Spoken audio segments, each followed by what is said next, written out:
Muy buenos días, muy buenas tardes, muy buenas noches. En este 18 de julio del 2024, 45 años de aquellas épicas batallas entre el pueblo nicaragüense y la Guardia Somocista. Hablaremos un poco de eso sin apasionamientos. Entonces, buenos días, buenas tardes, buenas noches. Depende del lugar, país o continente desde donde nos esté mirando. Vamos a transmitir este programa que va a ser algo delicado y complicado. Yo no soy periodista, no soy politólogo. Yo milité por la lucha contra una dictadura. Equivocado no, no hice el mal, no tengo las manos manchadas de sangre. Estoy contra esta y otra dictadura que tenía un poco más de 3 años de estarla combatiendo desde mi programa, y lo hice desde el Frente Sandinista y les debilité la estructura, y tal vez no era esa la intención, ya lo he explicado, sino salir de la corrupción dentro de la organización. Bueno, ya el cuento ya todo el mundo lo sabe, que hay preso.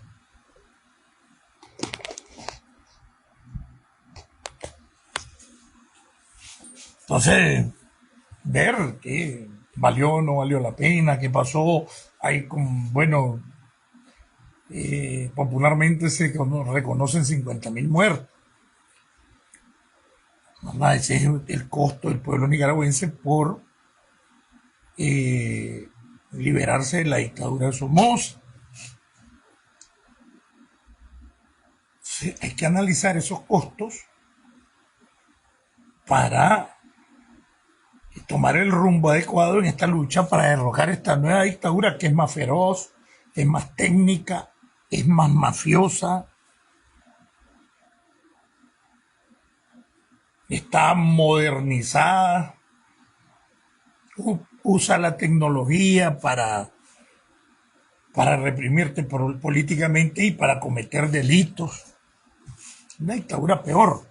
Entonces, en los nuevos estilos, en lo que el respeto a la vida y los derechos humanos son uno de los conceptos y preceptos, o algunos de los conceptos y preceptos, de lo que hoy en día ser un luchador social, ya sea desde la sociedad civil o desde otro tipo de lucha, hasta de un mismo partido. Entonces,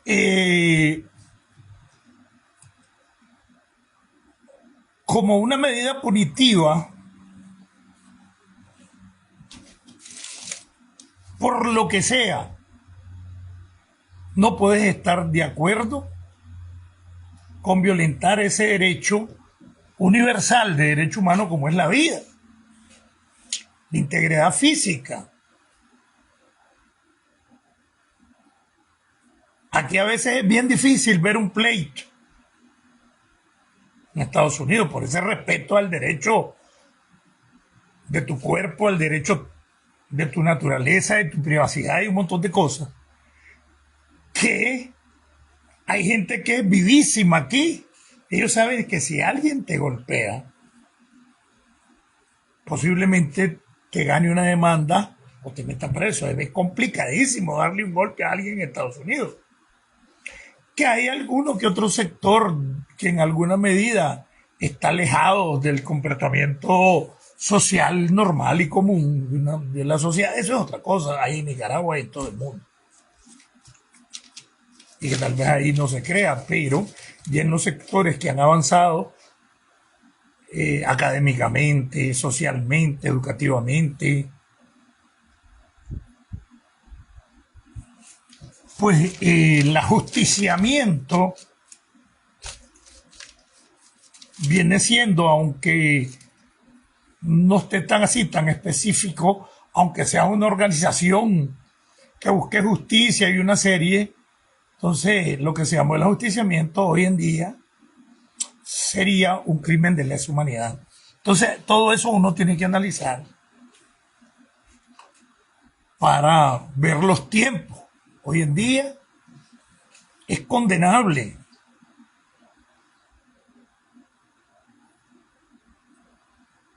el quitarle la vida a otra persona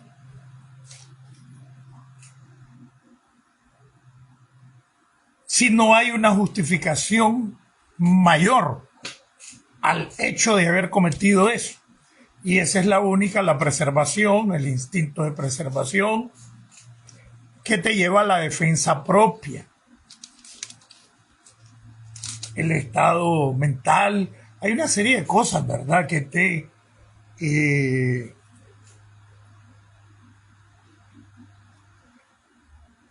te atenúan o te eximen de responsabilidad, pero por lo político no hay justificación, brother. No se puede quitarle la vida a nadie por política. Yo no lo entendía así en los años 70, porque no lo entendía así, porque entramos a una organización cerrada, con una dictadura atroz. A mediados de los 70 era tipo Guatemala. En aquellos tiempos, no sé cómo está Guatemala hoy. En los tiempos de Ríos Montt. Entonces, Nicaragua no existían presos políticos, solo muertos políticos y otros alzados en armas. Después que ya se hizo muy público ese enfrentamiento en Nicaragua, después del asalto a la casa de Chema Castillo, pues ya se respetaba un poco más la vida si se daban cuenta que te capturaban. Pero si te agarraban, ahí aparecían 30, 40 muertos en el lago, a la orilla del lago, en la Cuesta del Plomo, todos los días. Y a veces descaradamente amarrados y todo el mundo miraba pasar las patrullas de la Guardia y la Policía de Somoza para ese lado. Nadie decía nada, ya sabía que si se iban para ese lado, por allá con algo de podían oír un pra, y es que les estaban pasando la cuenta. Eso pasaba. Y después lo que ya sabemos. Quería tocar esas cosas porque, bueno, desde Estados Unidos, tierra, democracia, libertad y oportunidades. Y desde este programa Nicaragua Somos Todos les habla Marlon Gerardo Sáenz Cruz, el chino Enoch. Unos momentos antes de comenzar ya en serio, saludos a todos los que se han conectado, Marcia Estrada, Alexis, Juan Carlos, Guillermo, Alberto Yanil, José Francisco, que pasó pariente, Ruiz Mendoza, Marcia, Memo Vega. Bueno, ya están llegando. Entonces, hay dos temas que son delicados.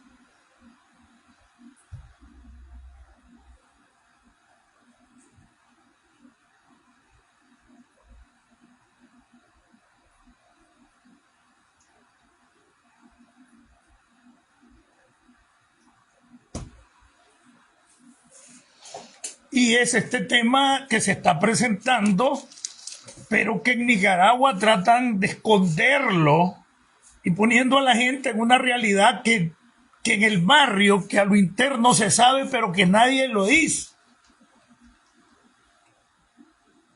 No es para echarme flores. Yo recuerdo que yo ya tenía como 2 años, 2020, 2021, de estarme enfrentando al chayismo, criticando la corrupción, denunciando los malos negocios, el mal uso del dinero. Ustedes se acuerdan, yo exigiendo los estatutos, y así llegué desde el 2021 a organizar la Unidad de Sandinistas Históricos Carlos Fonseca, que éramos independientes del frente, precisamente por toda esta corrupción. En una etapa que era súper más peligrosa, porque separarse en los 80 pues no había mucho problema.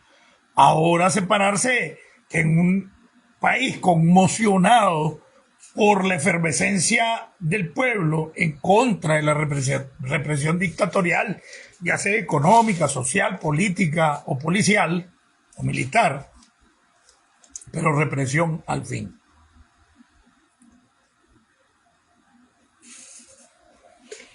Entonces han querido satanizar al culto, y voy a entrar ya de un solo al tema, porque el tema es la traición de de Daniel Ortega, y Humberto también, y Bayardo, y Lenín, y la Camarilla, Tomás. Daniel, esos son los cuatro principales de la mafia. Podríamos poner como un quinto a Lenín, ¿verdad? Pero porque es el ejecutor. Es el que determina la organización del sicariato y todo ese tipo de cosas. Aquí hay gente que ya me llamó. No, te estás metiendo mucho con Lenín, acordate de ese más.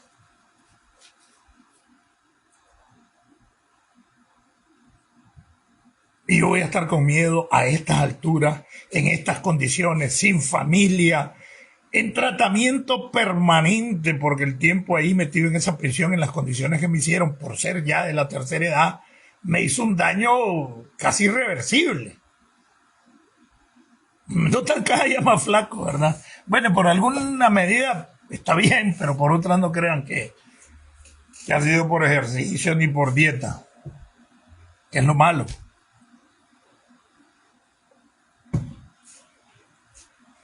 Entonces, estaba viendo, para nadie es un secreto, incluyendo la gente que nació después del 79, ¿qué significa el 79? 7-9. Y, les guste o no, aquí hay efemérides en que en la mayor parte de la culpa del heroísmo de algunos, muchos de ellos inventados,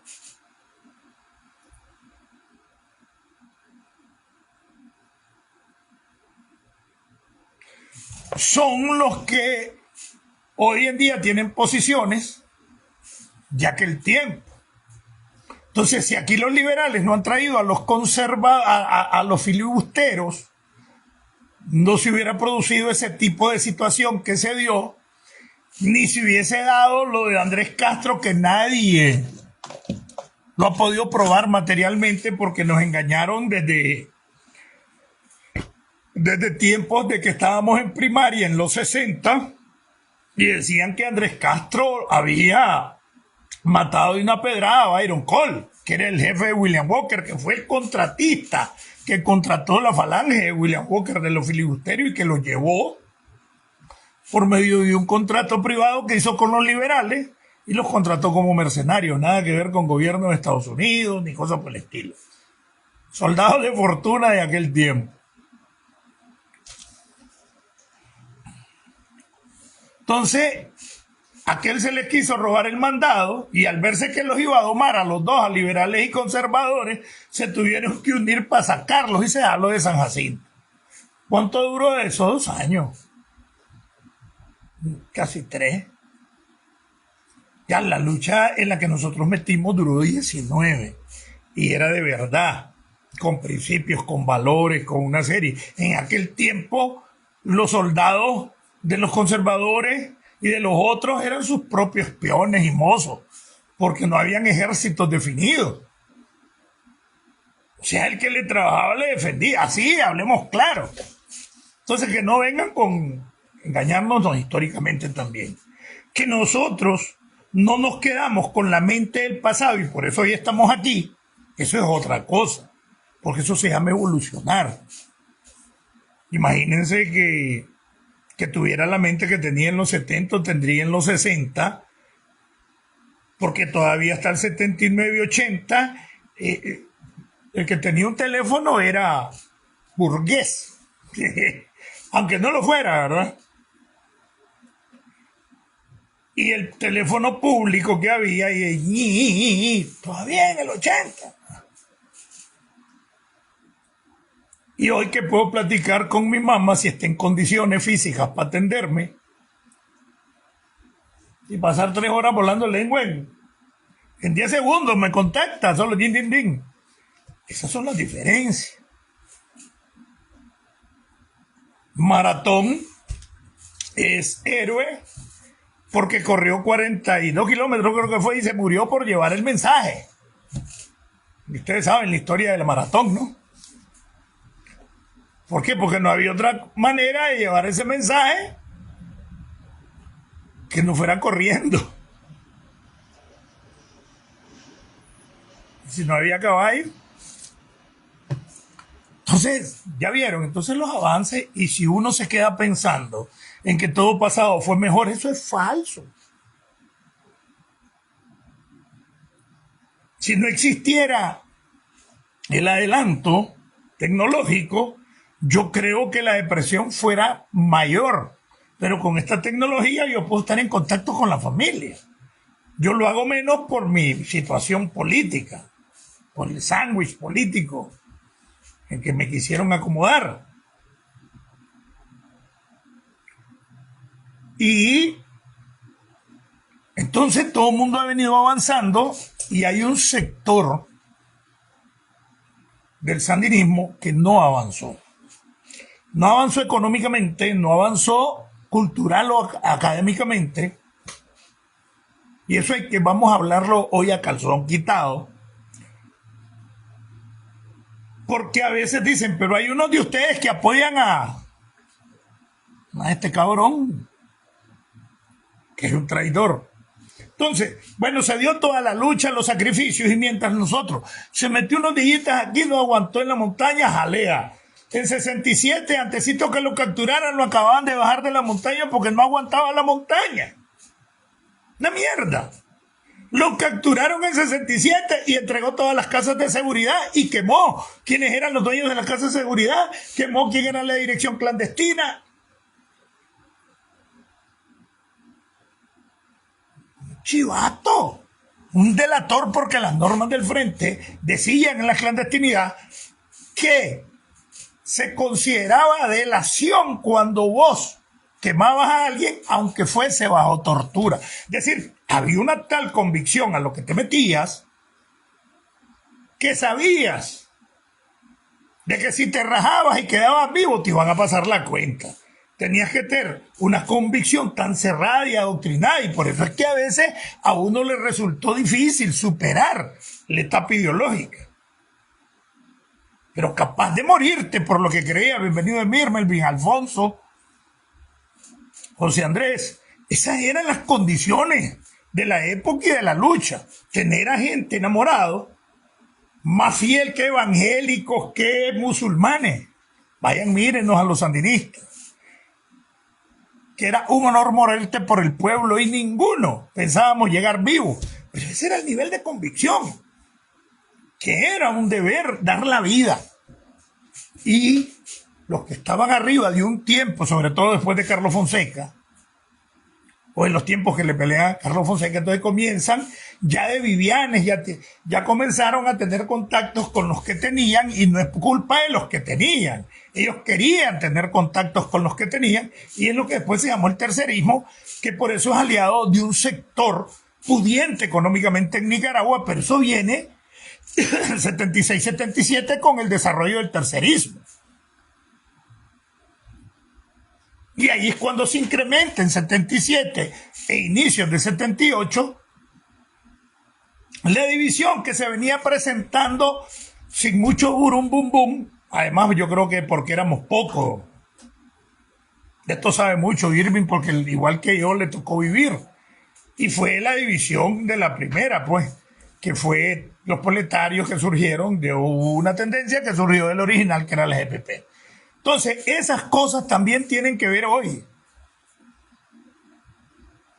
Pero bueno, después de que teníamos al país desde finales de 77 hasta inicios de 79 en guerra y en movilización todos los días, atacábamos esto, lo otro, de cualquier tendencia, hostigamiento en la ciudad, pues hizo necesario la unidad. Porque, como decía aquel maestro, pues, si no nos unimos, nos matarán por separado. Y bueno, y asumimos la responsabilidad de aguantar lo que nosotros consideraban que eran desviaciones. El problema es que cuando se aliaron los 9, los que representaban esos sectores de pureza, ya en el poder comenzaron a compartir las mieles y uno no se daba cuenta de todas sus babosadas, aun cuando estuviésemos en los propios equipos de seguridad de ellos. Porque también estabas entrenado mental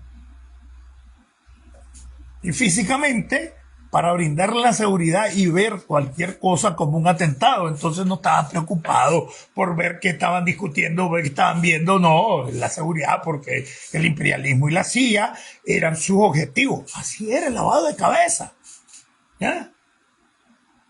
Y habían como 3 búnkers los que yo conocí, con construcciones semisubterráneas y todo, se les decían las casas L. Y ya se comenzaron a endiosar y andábamos buscándole, como cuando la guerra nuclear, donde iba a tener su búnker los 9 comandantes y morirnos en el intento heroicamente por salvarlos. Pero bueno, esa era una concepción. Igual el somocismo criminal se cayó y la guardia se cagució cuando se fue Somoza. Ese era su... Y nosotros aquí le pusimos la esperanza en los 9. Y nos llegaron a enganchar, que al sacar a Robelo y que doña Violeta se fuera, y el Arturo Cruz y el otro, no sé. Bueno, Arturo Cruz por repuso, Tinajón es repuesto, porque solo habían quedado en la Junta Moisés. La Violeta se había ido con Robelo, uno con diferencias pocas. No, bastantes días de diferencia. Pues sí quedó el Daniel, el Sergio. Al Moisés lo sacaron. Arturo Cruz y este otro. Bueno. Entonces, ¿qué pasó?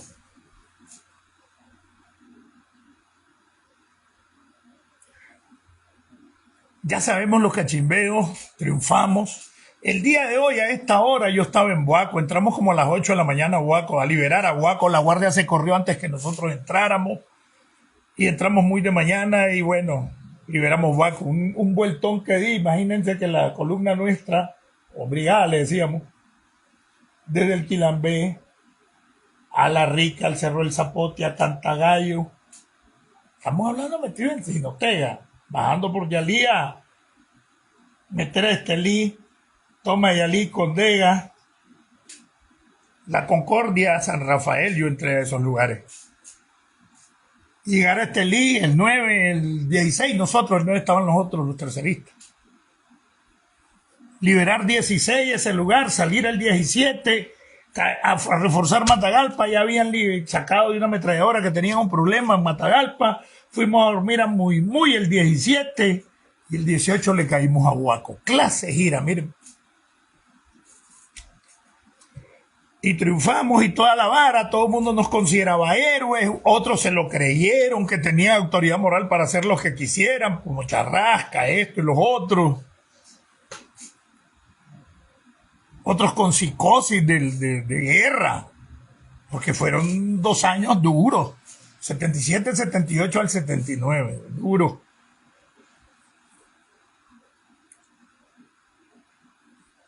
Bueno, la revolución, comienza la revolvición, ellos en las casas de los ministros somocistas, de los ricos somocistas,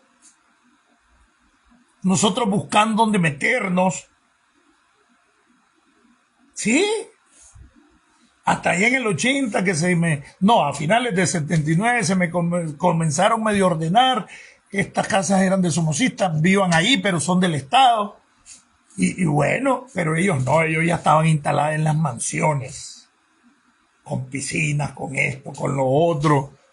La R1, la R2 y la R3 y la Palomera, 3 mansiones de los Robles, y enfrente de la Palomera, donde estaban los equipos de seguridad, el que estaba de turno y 2, escoltas y guarniciones. 4 casas, 4 mansiones, Tomás Borges, que me digan que mentira. La R1, la R2, la R3. Exactamente donde fue la farmacia Corea, que quedaba frente casi a Lacmiel, un lago, como 40 metros comenzaba la primera casa. Enfrente vivía Henry Ruiz.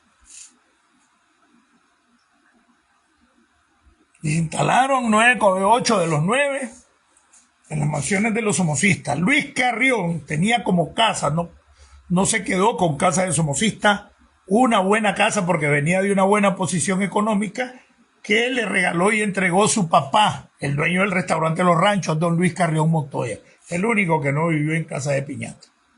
Luis Carrión.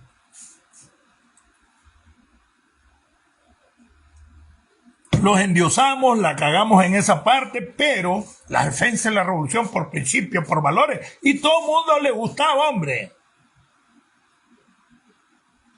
Muchos no es que no les gustaba, muchos se fueron porque no querían ir a la guerra, pero apoyaban el famoso proyecto que nunca se dio, porque comenzó bonito con la Junta de Gobierno de Reconstrucción Nacional y doña Violeta y Alba Robelo y bueno, la Junta, economía mixta, pluralismo político, todos los sectores.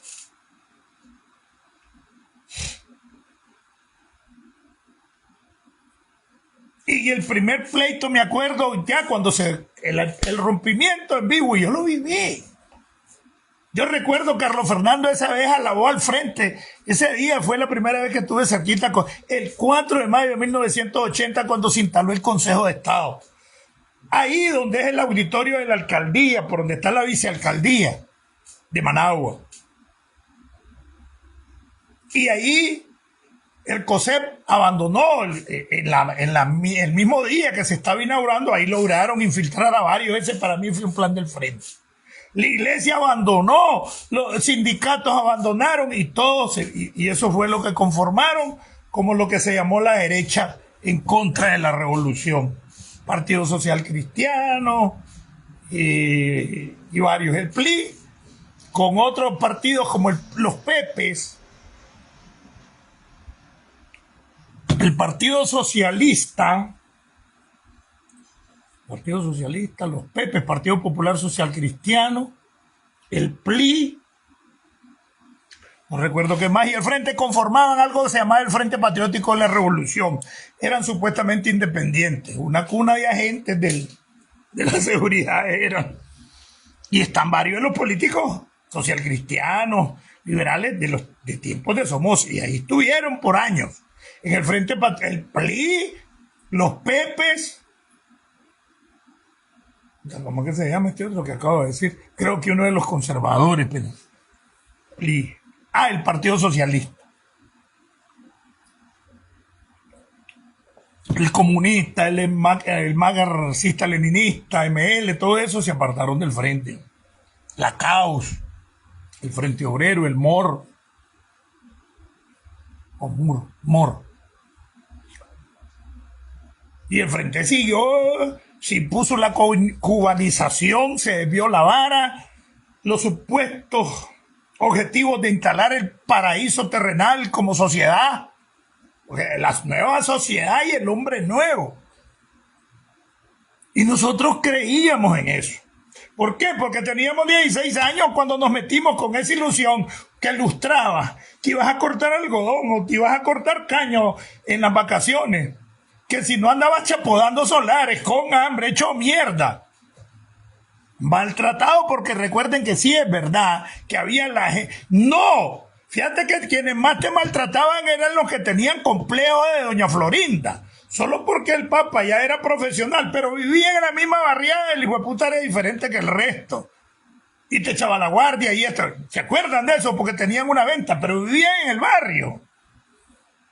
Entonces te criaste siendo maltratado y esta nueva teoría de izquierda y marxista te ofrece el paraíso en la tierra donde vamos a ser todos iguales y casi te ponen las alitas de querubines.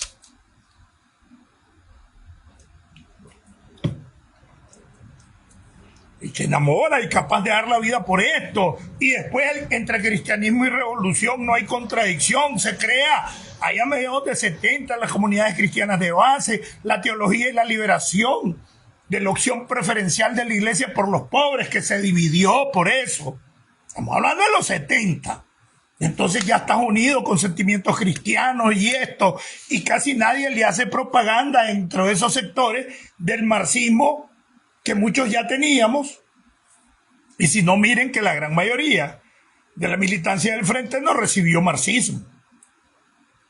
Por eso donde se iba a las escuelas de eso, se llamaban las escuelas de cuadros. Y ni siquiera a veces la dirección del comité de base iba. Eran de confianza a la Chico Moreno, que era la escuela y eso. Entonces fue un sector reducido, casi todos los altos funcionarios del Estado, porque había que ideologizarlos, ¿verdad? Y lo hicimos todo de corazón. Otros ni siquiera tenían esa preparación, sino que estaban defendiendo, como dicen hoy, el gobierno de los pobres, y la contra eran los del imperialismo, y las potencias se retiran, dejan de apoyar a la contra con la salida de Reagan, o cuando Reagan va de salida. Los contras ya no quieren a 380 como su jefe porque le achacan varios crímenes, y estamos claros que mandó a matar por lo menos al suicida, uno de los mejores jefes militares que tuvo. Quiso matar a este hombre que fue donde me jodieron a mí, a Moisés, Efraín Mondragón. Yo le conozco rollos, pues. Pero bueno, ya cuando la contra se desmoviliza, ya el jefe no es Bermúdez, es Israel Galeano, el jefe del Estado Mayor.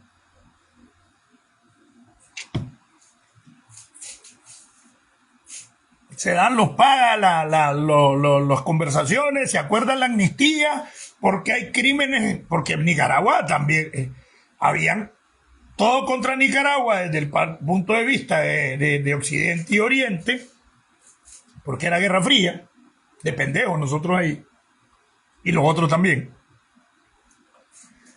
Y cuando los Estados Unidos deja de ayudarle a la contra, Gorbachov decide dejar ayudarle a Nicaragua. Entonces están tiquimados, empantanados en una guerra que los había golpeado con la famosa operación Danto militarmente a la contra, y como está golpeada, pues se entra a la negociación, se comienzan los acuerdos, y bueno, yo ya no estaba aquí cuando terminaron los acuerdos, estaba en Alemania. Los famosos acuerdos de paz, de Zapuesky, Pulas y no sé qué cosa. Como hay cientos de criminales allá y a este lado, criminales de guerra, porque la guerra descompone, deshumaniza. Porque es como la selección natural, salvaje, porque estás viviendo ahí como animal, buscando cómo terminar la vida del otro y que el otro no te termine la tuya. Entonces la ofensiva y la defensiva y toda esa vara. Nos desmovilizamos con las mismas patologías de que quienes estaban asumiendo el poder no se habían cachimbeado, eran los políticos, los tecnócratas, y no lo estaban asumiendo los que se volaron mierda, los militares de la izquierda, en ese tiempo concebida como izquierda, y los militares de la derecha, que es la contra.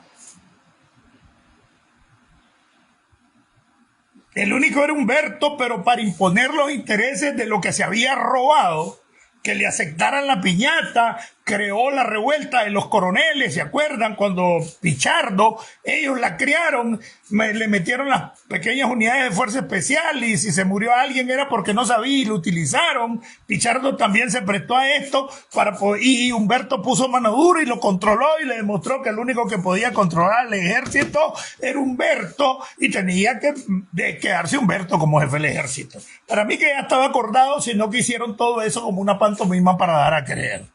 ¿Se acuerdan la rebelión de los coroneles, verdad? Por el otro lado, los principales contras se comienzan a convertir en finqueros, algunos en funcionarios, crean sus propias organizaciones, pero a los miles desmovilizados de otro lado, lo que dicen los acuerdos y los de Esquipulas, los de Zapuay, todo, se comienza a incumplir. Pero aparte de eso, hay sectores que el odio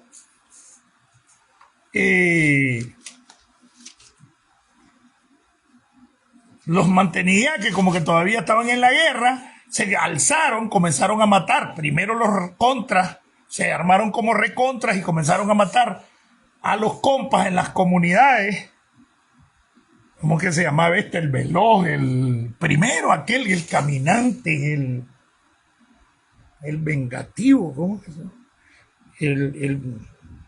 Alguien sagaz. Mató amigos míos, mató en una comunidad un montón de gente, ya eran los recontras en los 90. Entonces los otros se comienzan a organizar para defenderse, pero cuando vos revisás quienes los comenzaron a organizar, ya ahí eran las dos fuerzas de los que mandaban, que no se metían, de los contras y de los otros, porque como no les estaban cumpliendo, entonces los entretenían de pendejos, poniéndole a matarse entre ellos. Y así los recompas y los recontra. Algunos jefes, para desmovilizarse, antes de eso, cuando no le cumplen a los dos y lo entienden, se unen y los recompas y los recontras se convierten en los revueltos. Y ahí es donde comienzan la desmovilización de todas esas organizaciones, dándoles tierras. Algunos recompas los hicieron jefes y segundos jefes de unidades policiales de municipios pequeños como La Trinidad, como Condega. Ahí metieron un tamal que después, que se llamaba Luis Sánchez, lo echamos preso por robar armas, me acuerdo, dentro de la seguridad personal. Y también hubo un Bolívar, no me acuerdo, habían jefes contras que estaban de jefes y oficiales de la policía, los juntaron en varios municipios del norte, que me digan que es mentira. Todo eso es parte de pactos. Fueron jefes policiales juntos y ahí se hicieron amigos. Pactaron. Contras. Por eso lo que pasa es que hay que saber negociar, pero nadie puede poner como un demonio la negociación. Si se negocia inteligentemente y tenés la fuerza para hacer que te cumplan, que esa es la otra. Y para eso se requiere la unidad. Y la fuerza de la unidad nos hace grandes y bastantes. De eso se trata la unidad. No es para irnos a agarrar a balazos, que eso ya a esta altura es atrasado. Entonces, y algunos les dan tierras, algunos les dan 300,000 pesos, hubo grandotes. Pedrito el hondureño se movilizó también, pero se asaltó los 3 bancos de Estelí, se llevó un cachimbo de millones, que fue cuando se dan a conocer la mayoría de los recompas con el famoso Frente Obrero Campesino. Ese Pedrito el hondureño fue el principal jefe militar del Frente Norte, Carlos Fonseca Amador, del 2018, que lo reorganizaron con paramilitares jóvenes y viejos, y el jefe era Pedrito el hondureño. Y me están informando el día de hoy que ahora que capturaron a mi amigo, compañero de la guerrilla, docente universitario, Eddie González Valdivia, mayor retirado, ingeniero, máster en, bueno, muchas especialidades, y docente universitario, uno de los que participa en la organización desde que lo provocan para capturarlo, y uno de los responsables es Pedro el hondureño. Ahorita el domingo en la captura de Eddie González, que es el jefe paramilitar y jefe de los paramilitares. Fue jefe de la columna Filemón Rivera. Esa es una de las vergüenzas de la guerrilla. Fue jefe de la columna Filemón Rivera. Es más, tuve combate con él el mero día que entré a Estelí. Nos llegó a recibir un combate de varias horas, de tumba en tumba, como así, porque era en un cementerio. Cruzaron un cementerio y en la otra parte del muro estaban el adversario militar, que era la guardia. Sí lo recuerdo con Pedrito. Delincuente. Abogada delincuente, la mujer también.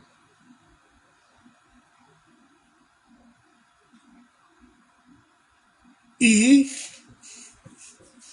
ese era el FROC, Frente Revolucionario Obrero, el que dirigía Pedro hondureño. Y bueno, pues hasta llegar al FUAC.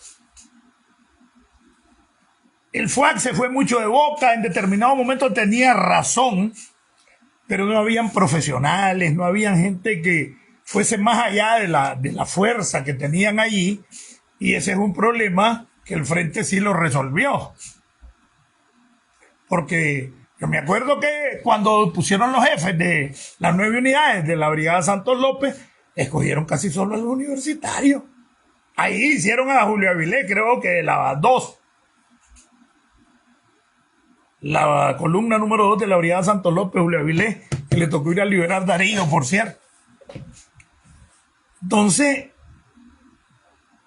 todo era de corazón, todo era verdad. Y después de que se corrompe, y bueno, llegamos a la parte esta donde ya son recompas, son abandonados por todo el mundo, los millones y millones de dólares que se roban comienzan a conformar empresas desde el 90. Empresas, Lenin se fue a hacer empresas a España, y esas negociaciones con el tiempo de ahí salió de que Unión Fenosa fuera la testaferra del frente, lo quien estaba detrás de todo el problema de la luz, y que lo convirtió en un arma política en el frente, porque los que estaban en Unión Fenosa eran testaferros de ellos. Ya lo he explicado varias veces. Y comienza a surgir esa nueva casta de millonarios, de empresarios,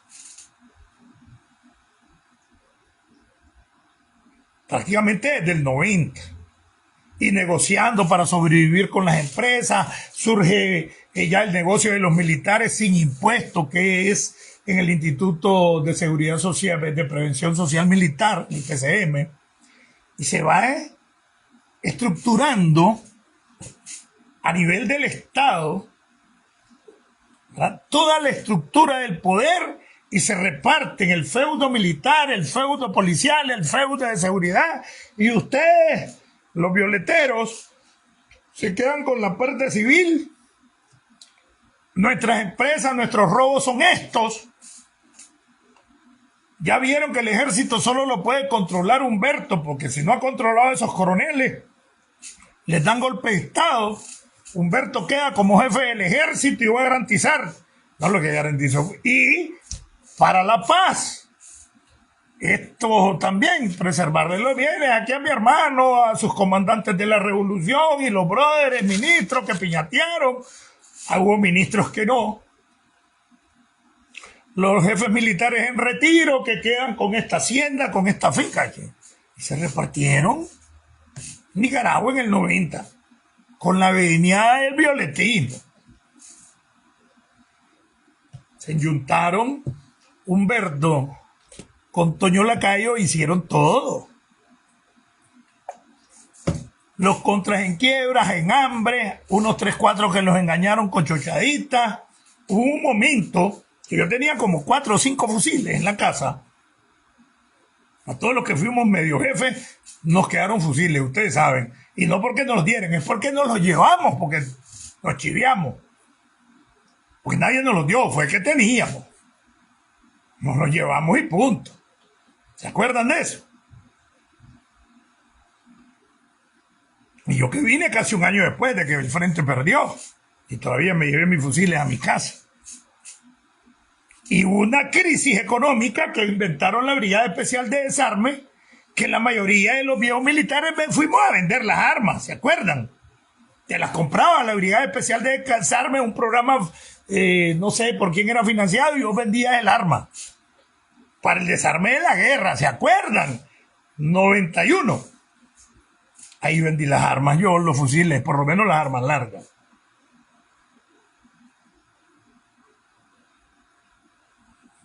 Y no hay trabajo, sino que más bien comienza el proceso de compactación del Estado. Corren a toditos los militares, se reduce en un porcentaje mínimo el ejército, corren a toditos, más del 60-70% de los trabajadores del Estado, dejan un Estado pequeño, mandan a todo el mundo al desempleo. A medio mundo le dieron 30 meses, 40 meses de indemnización de Córdoba Oro a los militares en 2 pagos, 40 meses, algunos como a mí. Y si eran 40.000 Córdoba ahora, eran $40.000, estaban al 1 por 1 el Córdoba Oro, pero todo era una treta. Una vez que nos pagan y se dan la mayor cachimbo de gente de la compactación de los civiles en el Estado, cientos de miles a la calle, y les dieron cientos de miles de Córdoba Oros a todos, a mí primero 20.000 y después 20.000, y eran $40.000. Devaluaron a los 15 días, 20 días lo más la moneda, al 5 por 1. Y tus $40.000 se convirtieron en 8.000 y después nadie te cambiaba el billete y tenía que venderlo barato. Al final te quedaban como 3.000 para hacer nuevamente tu vida después de haber estado 2, 3 años en la lucha contra Somoza y 10 en guerra en Nicaragua. Las decenas o centenas de miles de retirados.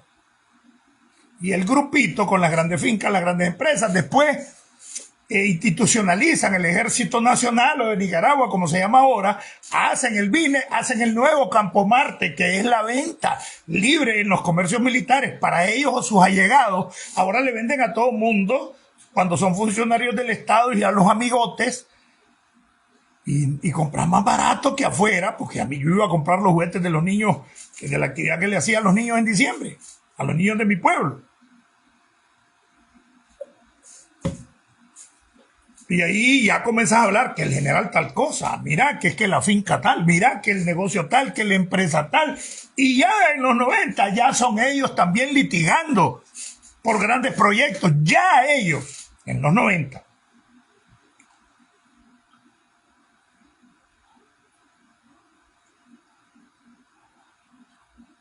Financiaban una actividad con todos esos miles de millones, lo que le producía, cada año.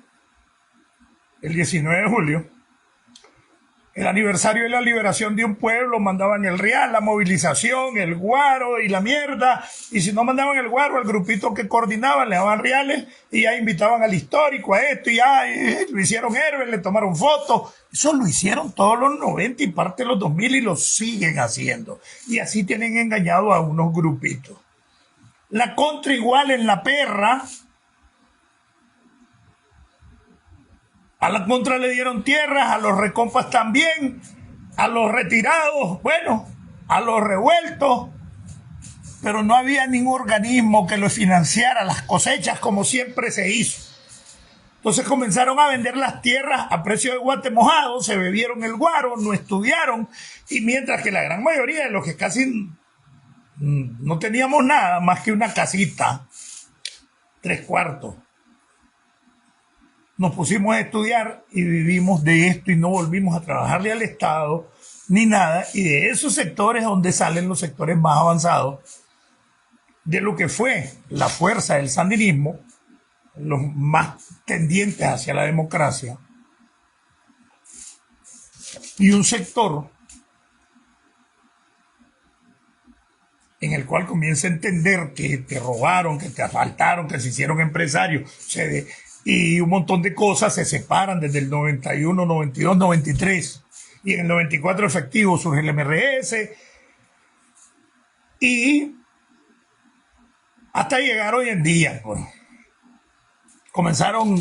estaban los sectores más avanzados, académicamente hablando, esos son los que se fueron. ¿Por qué? Porque eran los que lo entendían. Nosotros no habíamos estudiado, éramos bachilleres, cuarto año, y nos hicimos profesionales a finales de los 90, mediados de los 90. Y ellos prácticamente sí lo eran y saben lo que están haciendo, mientras se separan. A nosotros nos enganchan que son traidores por haberse ido, porque el que dice, y se basaban en los valores viejos, no en los estatutos nuevos del 84 que son partidos para acá, sino los viejos valores. Y eso es lo que te le mencionan al pendejo que tiene manipulado y que lo tienen en hambre. Vive de una caca en la cabeza.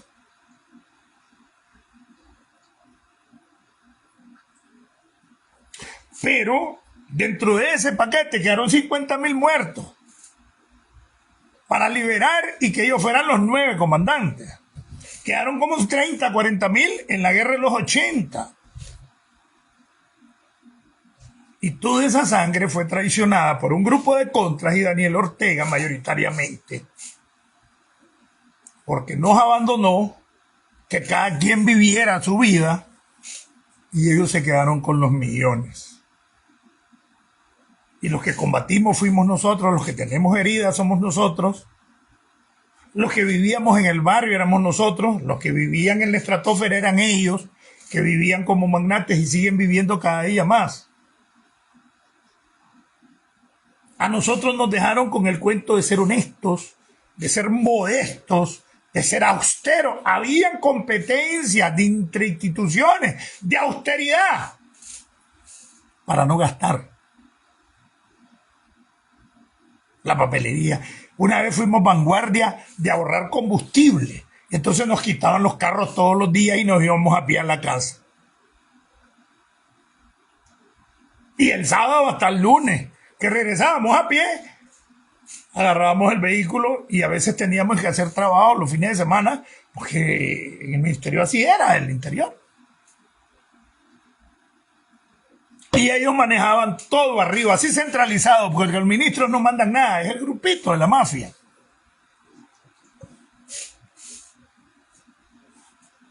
Pero todos nosotros habíamos dado lo mejor de nuestra vida, arriesgado la vida por años, y después mordiendo el leño de soportar el comportamiento dirigido de Arnoldo y su gente, que era un vulgar, que vulgareaba a cualquiera en la calle, y ese comportamiento lo tenía su gente, y todo eso lo sufrimos nosotros. Nadie lo quiere decir, que nos parábamos con huevo y que es la verga, y te vulgareaban desde el poder, y el ejército no era político, decía. Y la policía defendía el poder.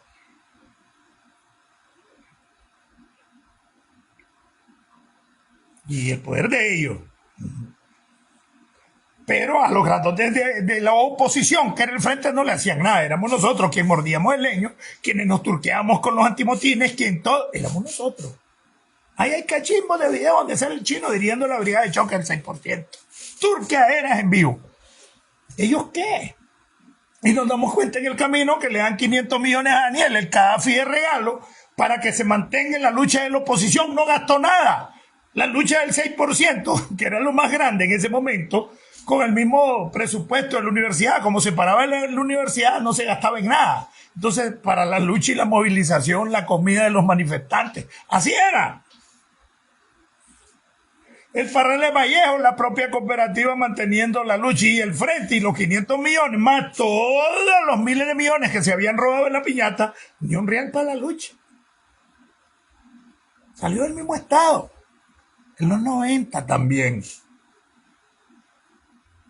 El presupuesto para la universidad.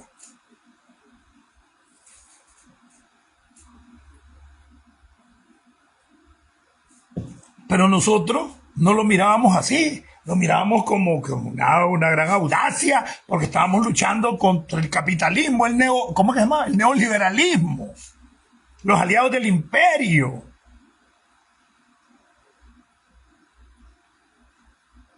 Y estábamos patinando en seco, todavía casi combatiendo la intervención imperialista, que nunca se dio, pero en la mente de nosotros todo era intervención imperialista. Los resabios del somocismo, todavía en el 90, bueno, yo me fui en 88.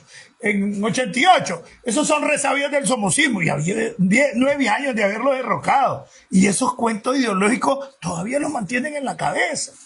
Es que los somocistas, a los protestantes, es increíble cómo manejan todavía con un cuento de más de 40 años de atraso toda esa masa.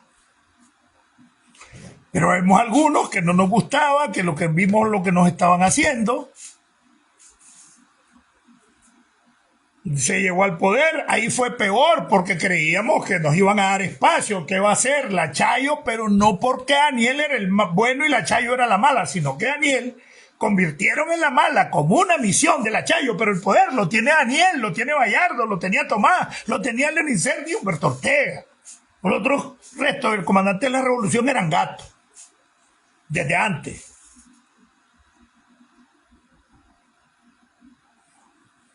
Desde antes. Bueno, Casi tengo el doble de la gente que ha venido otras veces. Bienvenido Moisés, María López, Francisco Adolfo, Eduardo Walter, José Ángel. Bienvenidos, Aurora, Germán, ¿qué pasó? Marlon, René, Juan Alexis, Capitán Black, ¿qué pasó? José López, Rita, Elmer, Jerónimo. Bueno, a todos, pues. Entonces, estamos tan ocupados queriendo regresar al poder, el frente y nuestros dirigentes, y Daniel el máximo, que no entendían que nos estaban utilizando y nosotros estábamos luchando por rescatar Nicaragua, por volver a entablar el camino hacia la nueva sociedad. Y muchos en el 2006 estaban en ese patín. 27 años de atrás, 27. A ver. 79, 89, 99, 109.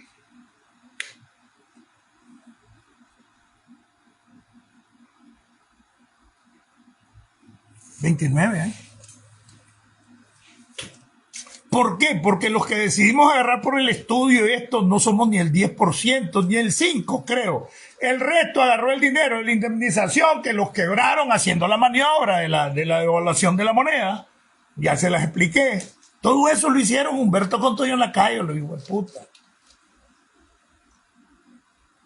Y uno de pendejo siempre, pero con el gusanito del sandinismo, de la organización, porque la organización era lo máximo, ser militante. Así estaba en la cabeza.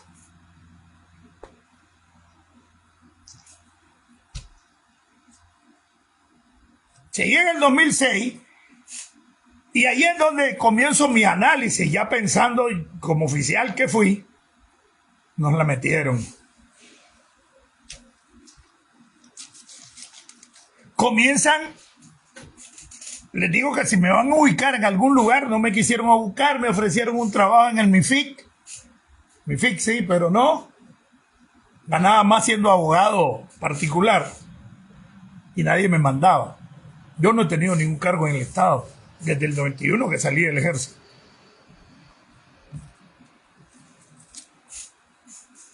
Y comienza la transformación. Y ya para el 2008 comienzan las primeras escuelas de cuadro y desde el 2007 se comienza a inundar de unos folletos rosados que llegaban por cantidades industriales a los zonales del Frente, al Minet, a las alcaldías, y la nueva forma de estudio político eran los discursos, los poemas y los pensamientos de la Chayo. Y comienza y se inaugura el chayismo y se comienza a inventar de que la Chayo actúa así por la violación de la Soylamérica y tiene de los huevos al comandante. Y todo es una mentira. Porque ¿quién perdería más a la hora de que digan que la Chayo se prestó para que no acusaran o no condenaran al hombre y traicionó a su propia hija por cuotas de poder? A estas alturas que le diga a Daniel, me vale verga, y salga la Chayo, yo lo hice porque te hacía así. ¿Quién queda desprestigiada? La Chayo. Como más maldita, y ellos lo saben. Entonces lo que le mandaron es, primero porque le gusta el poder, segundo como segundona, pero cumpliendo la misión de ser la mala. Pero el verdadero poder lo tiene Daniel, y ya lo he explicado muchas veces, con un gabinete paralelo al gabinete oficial. Y los verdaderos ministros de los gabinetes son los ministros asesores de Daniel, los asesores con rango de ministro. Ese es el verdadero gabinete que le ordena lo que va a hacer a cada ministro, para que lo sepan. Igual que tiene un ministro asesor, ministro de Seguridad, a Renezón, que es Horacio Rocha, que manda al jefe de la policía. Ese es el verdadero poder, el gabinete paralelo de Daniel, y a la par de esto, la estructura, que es una cúpula chiquita del partido que maneja los 6.000 millones de la ayuda venezolana y el sector que maneja Bayardo, que maneja las empresas de las piñatas y los bancos.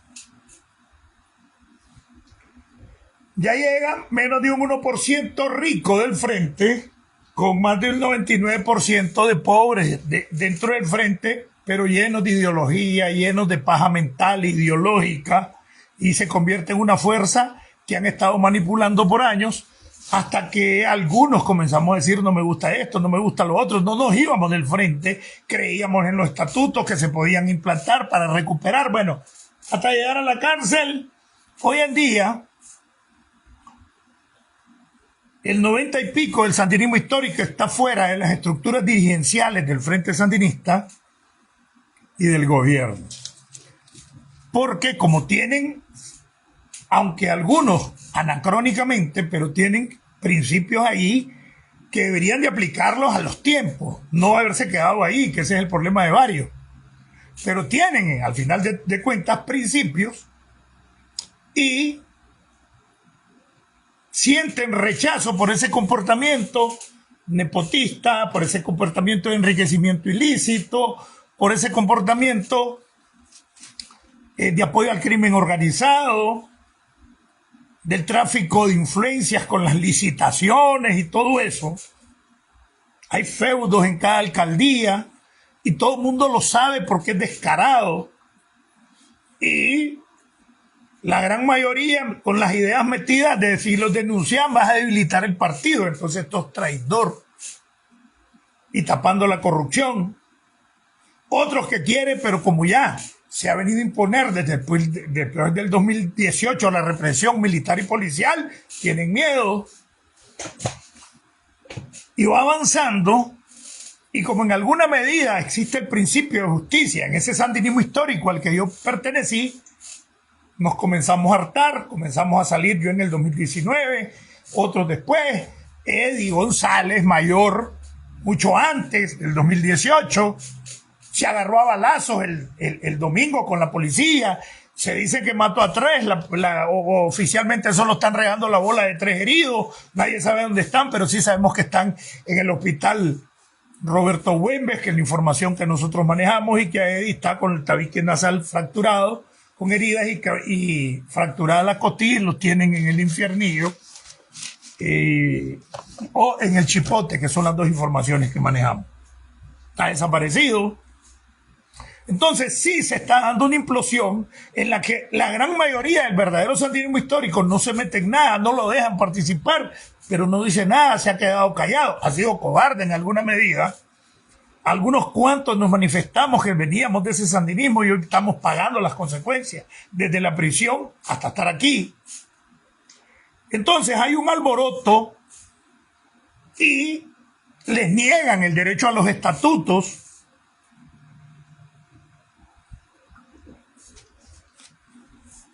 Y se comienza a imponer el dedazo a partir del 2008, un autoritarismo, y comienza un plan desde el 2006 del culto a la personalidad y sustituir el partido por Daniel Ortega y por la figura de la Rosario. Nadie está preocupado de que lo que hizo el frente, todo se hace gloria a Dios, o gracias a Dios y a la compañera Rosario, gracias a Dios y a Daniel. Se violan los estatutos que prohíben el culto a la personalidad y la gran mayoría comienza a sentirse que no está identificada con esa organización que, además de que ha eliminado los valores, los principios, los estatutos, que son las leyes que rigen a ese partido, ha empobrecido a sus militantes mientras se han enriquecido menos de un 1%, de un 0.5% de ellos. Y comienza a hacer contradicción entre la verdad, porque está en contra de lo cual o de la forma en que nosotros habíamos sido ideologizados, llámese adoctrinados, pues, en honestidad, en contra de la corrupción, contra el... Y querramos o no, el mensaje de algún buen grupo de viejos sandinistas o de viejos disidentes, entre los que me encuentro, hemos venido haciendo mella también. Y ahora con la represión a Eddie González, un guerrillero reconocidísimo en todo el país, que se venía confrontándolo desde antes del 2018, eso viene a ser más implosión. Y entonces las fuerzas del sandinismo, mayoritariamente, emocionalmente e ideológicamente, no están con la dictadura ni con Daniel Ortega, pero obligadamente sí, porque tienen miedo. Porque todavía no pueden quitarse de que son los capos los que están allí, que además de eso ya no tienen una justificación política, pero van a aplicarte los estatutos diciendo que sos traidor. Han suicidado a varias decenas de su gente, que se han suicidado, que los han asaltado, que se han accidentado, y lo sabemos. Entonces es una organización criminal y todo el mundo lo va sabiendo y todo el mundo lo sabe ya. Entonces solo le quedan los sapos porque no tienen alternativa, pero dentro de esa sapera la gran mayoría no está con ellos, sino que se siente obligado a estar con ellos porque no tiene alternativa. Porque sabiendo que estoy seguro que no son 10.000 los criminales que tienen las manos manchadas de sangre. Estoy seguro que no hay 10.000. Son 500, 300, casi 400 muertos, he dicho yo, los que echaron presos esto. Las caravanas de la paz eran las mismas que andaban en todos los departamentos. Hay muchas cosas pues que te pueden decir que no son 10.000 efectivamente con las manos manchadas de sangre. Ah, no, pero entonces comenzás a rechazar a alguien que se quiere dejar el régimen, que eso es debilitarlo, que eso es a lo que yo me he dedicado. ¿Y por qué el hijo de la fulana? Que no, el chavalo nunca anduvo en política. A lo mejor se tiraba su churro y andaba jodiendo con los amigos. Y se hizo estudiante, se hizo profesional y jamás se metió. Ah, pero ¿por qué el hijo de la fulana que fue sandinista? Porque las va a pagar. Y la gran mayoría de los que vienen son así. Vino el hijo de la fulana, vino. ¿Y por qué? Porque a la dictadura le conviene crear rechazo entre ese montón de gente que se está desertando, que ya va a ser mayoría dentro de la oposición.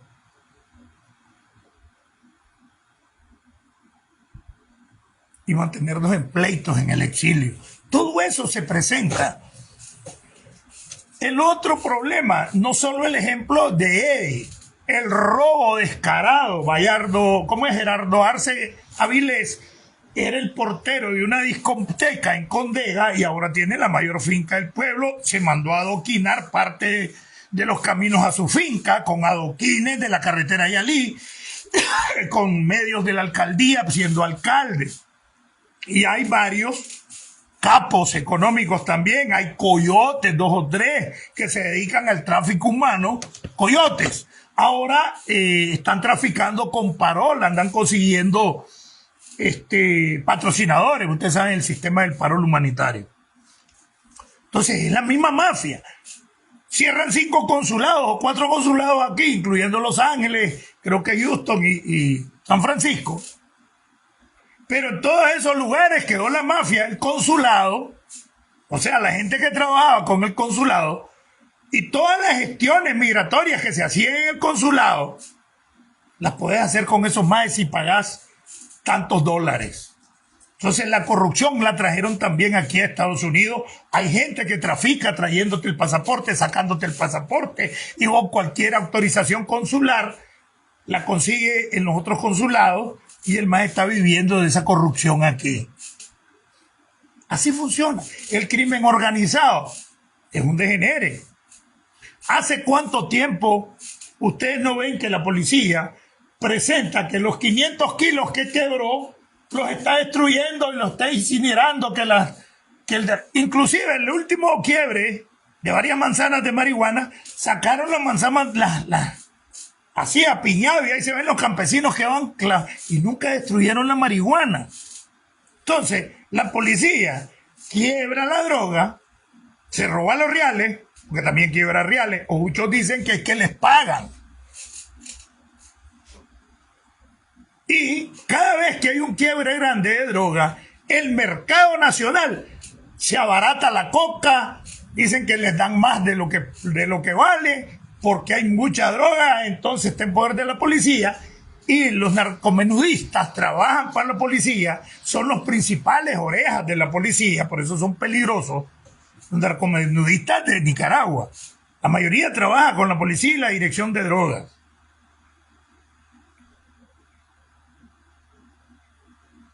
Y entonces el principal suplidor de droga en el país es la policía, con los quiebres que hacen, porque ya no destruyen la droga y han quebrado centenares, quintales de uno de lo otro, de coca ya no digamos, y ya no está para que estén embodegadas, pero eso se destruye en la semana que se quiebra. Nunca pasa 10 días después de la orden que dé el juez y se va y llega el juez y dirige la quema o la pulverización de la droga. O sea, la destrucción de la droga. Hace años que no se da la destrucción de toda la droga. Ahí salí en los periódicos cuando la droga se estaba destruyendo. ¿Hace cuántos años ustedes no ven? Que echaron preso con tantos kilos a fulano, con tantas cientos de libras de marihuana a mengano. Y no aparecen destruyendo la droga. Y la orden debe ser de los jueces. Y los jueces tampoco dan la orden ni garantizan que la droga se destruya.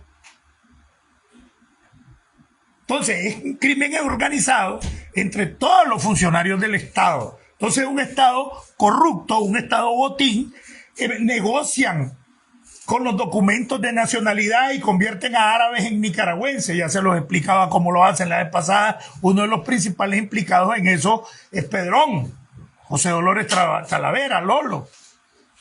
Entonces, tienen paramilitares que realmente son sicarios y están organizados en el sur, en el centro. San Judas está considerado como